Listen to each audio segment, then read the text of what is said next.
Lembrando-se de homens como Daniel Berg, Gunnar Wingren, querer colocar isso acima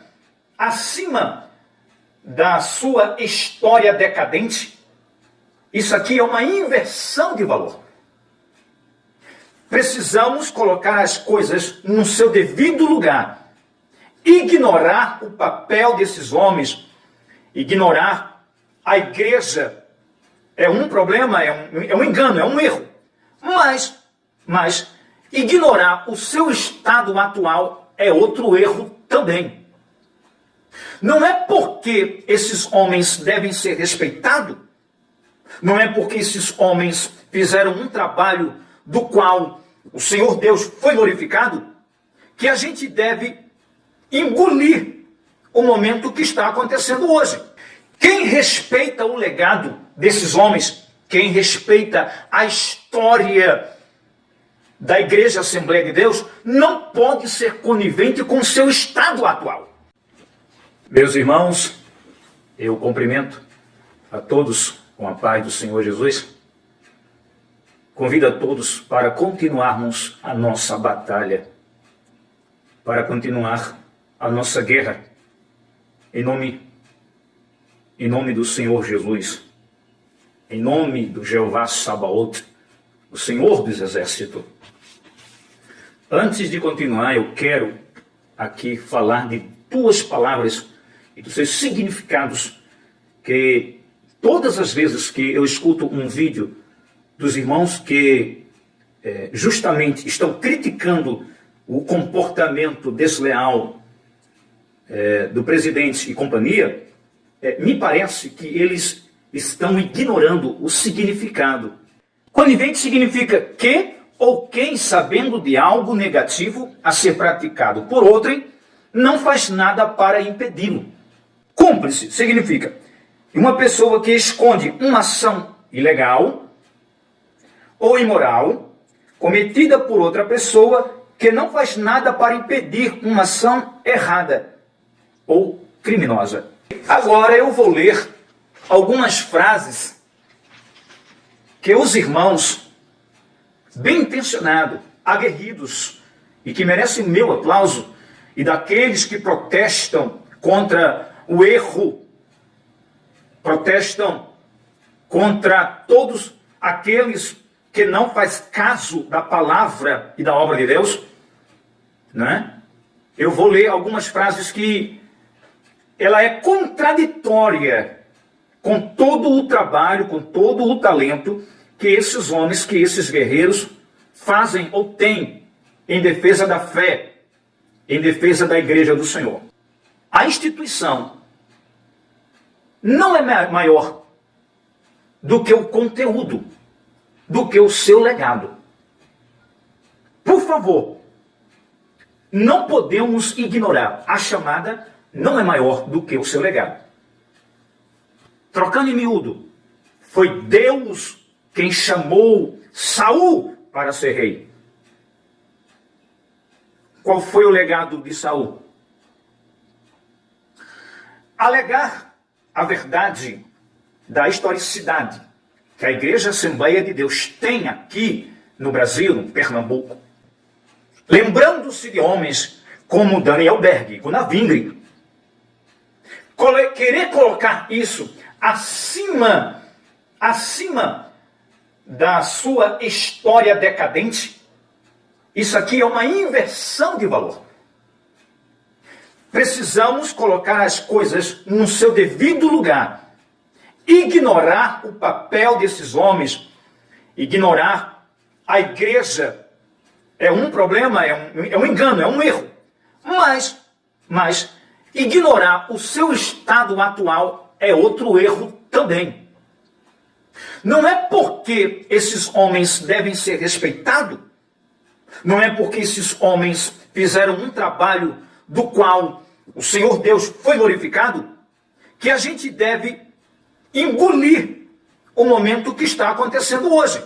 Quem respeita o legado desses homens, quem respeita a história da Igreja Assembleia de Deus, não pode ser conivente com o seu estado atual. Que história é essa de dizer, não, não é Assembleia de Deus, porque a Assembleia de Deus, ela é centenária, e Ailton José Alves chegou agora. Se isso quer dizer, olha, a igreja dos primórdios, a igreja dos fundadores, ela é uma igreja que está alicerçada em princípios bíblicos, essa conversa já tinha acabado há muito tempo. Porque uma igreja que realmente respeita o trabalho e as sagradas escrituras, não admitia um homem com essas qualidades aí. Esse discurso ele é falacioso. Dizer assim, não, eu não estou criticando a igreja, a Assembleia de Deus. Está querendo dizer o quê, irmão?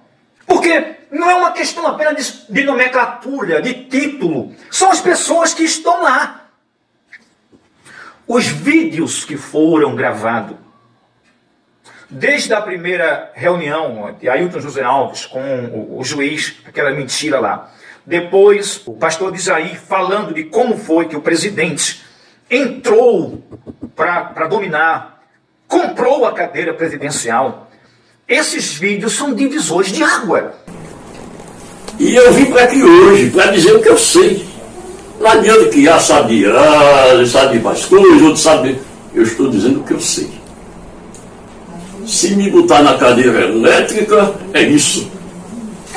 E se me absorver, é isso, entendeu?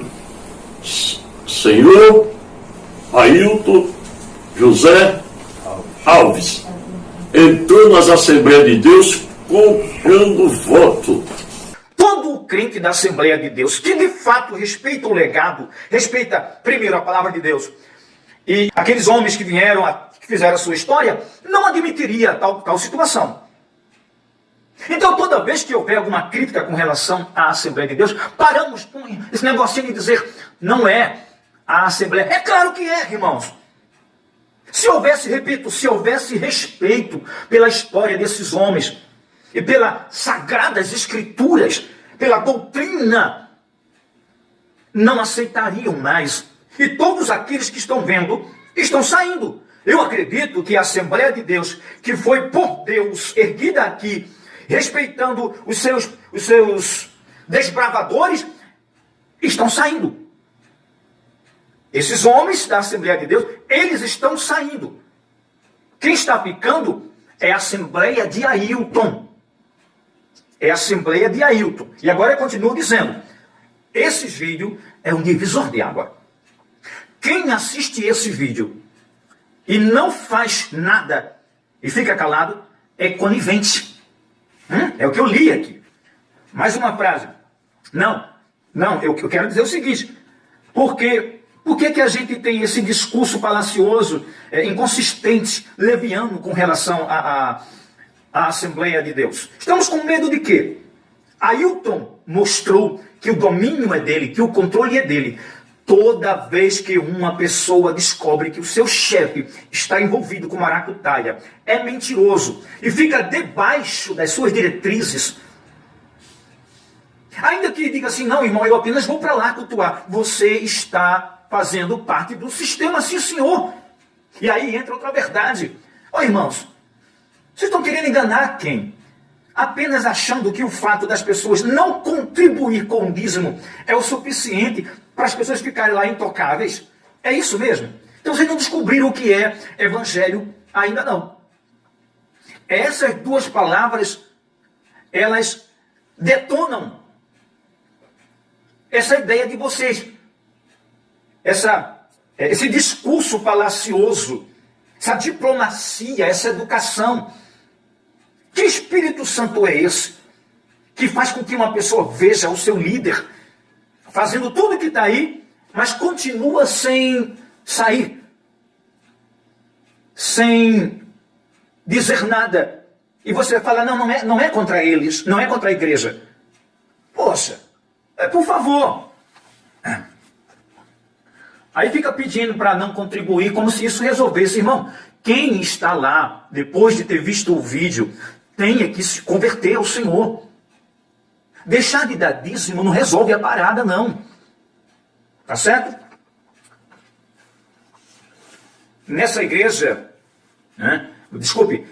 nenhuma igreja é do Senhor se o Senhor dessa igreja for o pastor. Parece uma frase insignificante que não quer dizer nada, só que a gente está vendo aí que quem manda é o pastor. Ele é o ditador, e quando os irmãos dizem isso, os irmãos não estão mentindo. Ailton é o ditador. É ele quem controla. Sempre foi assim. Então, paremos desse negocinho. Eu vejo sempre, não, vai orar, porque a igreja é do Senhor. Mas será que é mesmo? E outra coisa que me deixa indignado, quem foi que disse que Deus está preocupado em chegar e matar e arrancar esse homem? Deus está permitindo que esses homens que estão na igreja Assembleia de Deus vejam o quanto ele tem Ailton como ídolo, que está apaixonado por ele. Tá certo? Eu falei aqui que a história não tem mais glória do que seu legado. Nem pode ter, né? Não é o chamado maior que o resultado, né? É a contradição de um povo obedecer a um desviado. Calar diante de suas ameaças, contribuir, indo para o culto, dando dízimo. Ok? Isso é uma contradição enorme. Deixar de dar dízimo, mas eu vou para a igreja. Tá certo? Eu vou ouvir aqui o pastor ungiu. Vou dar glória lá. Não estou de brincadeira. A coisa é séria. Temos que tomar uma atitude. Eu gravei um vídeo e disse o seguinte: eu quero que os irmãos da Assembleia de Deus, quando me vê, desvie-se de mim. Eu não quero que ninguém me cumprimente. Tá certo? A nível de formalismo. Se entende que eu não mereço a paz, é vida que continua. Estou tranquilo. Romanos, o capítulo de número 16 e o versículo 17. Lembrando que a epígrafe diz assim, olha, recomendações, saudações e votos. O pastor Paulo, ele vem dando algumas recomendações sobre a igreja, não é? Aí ele vai chegar num capítulo 17, verso 17, aí fala assim: e rogo-vos, irmãos, que noteis os que promovem dissensões e escândalos contra a doutrina que aprendesse. Desviai-vos dele. 1 Coríntios, capítulo 5, 8 ao 11. Pelo que façamos festa não com fermento velho, nem com o fermento da maldade e da malícia, mas com os asmos da sinceridade e da verdade. Já por carta vos tenho escrito, que não vos associeis com os que se prostituem. Isso não quer dizer, absolutamente, com os devassos desse mundo, ou com os avarentos, ou com os roubadores, ou com os idólatras, porque então vos seria necessário sair do mundo. Mas agora escrevi que não vos associeis com aquele que, dizendo-se irmão, for devasso, ou avarento, ou idólatra, ou maldizente, ou bebarrão, ou roubador, como tal, nem ainda com mais. Que é isso, Paulo? Mas temos que perdoar o meu irmãozinho que vive contumaz mentindo. Temos que amar esses irmãos que são complacentes com uma safadeza. Não podemos ser tão ignorantes com eles. Que é isso? Por que tenho eu em julgar também os que estão de fora? Não julgai vós os que estão de dentro? Mas Deus julga os que estão de fora. Tirai, pois, dentre vós a esse iníquo. Que é isso, Paulo? Tirai? Efésios 5 e 11. E não comuniqueis com as obras infrutíferas das trevas, mas antes condenai-as. Então, meus amados irmãos, temos que tomar cuidado. O trabalho dos senhores, eu quero evitar o nome, é um trabalho, é bom, é importante, mas façamos com mais substância, sejamos peremptório. Todo aquele que, sabendo que seu líder é ladrão, é avarento, é mentiroso, é orgulhoso, é arrogante, é cúmplice, está ouvindo a doutrina dele, não tem como dizer estou aqui e nada me toca. Não existe mais isso. A igreja é esse povo. A igreja é essa gente. Se a cabeça vai mal, todo o corpo anda mal. Para mim, depois desses vídeos, todos aqueles que querem sair da Assembleia de Deus precisam confessar o seu motivo. Porque se sair e não disser, estão apenas mudando de rua. Deve sair. Eu tivesse uma igreja, eu não aceitaria que os irmãos saíssem da IADPE sem confessar o seu motivo. Porque o mal já foi implantado. As raízes são profundas. Os dogmas são profundos. A Igreja Assembleia de Deus no Pernambuco, ela é tão ignorante que ela jura ser a única detentora dos bons princípios, dos bons costumes. O Senhor deu para a IADPE, sabe, o legado dos bons costumes. Essa verdade, ela, aspas, ela está tão enraizada nas pessoas que é por isso que a gente não quer ir para o culto de outra igreja que tenha princípio semelhante ao nosso. Ok? Então não é apenas dizer, irmãos, vamos ignorar o legado desses homens, paramos com isso. Estamos em outro tempo. Se você realmente respeita a historicidade, o legado desses homens que chegaram aqui, você tem que sair. Em homenagem a eles, saiam. Só que você não tem Bíblia. Você tem Ailton. Vocês são ailtinhos. Vocês são filhos deles. Quem joga uma pedra, quem critica Ailton, também critica seus filhos, seus servos. Não existe mais Ailton. Existe Ailtons. Tá certo? Porque em nenhuma igreja, pelo menos que eu conheça, eu vejo tanto amor pelo seu líder. E essa é a razão desse vídeo. A razão maior desse vídeo é porque eu nunca vi tanto amor, tanta devoção. Então paremos com esse negócio, tá certo? Que Deus nos abençoe em nome de Jesus. Um abraço.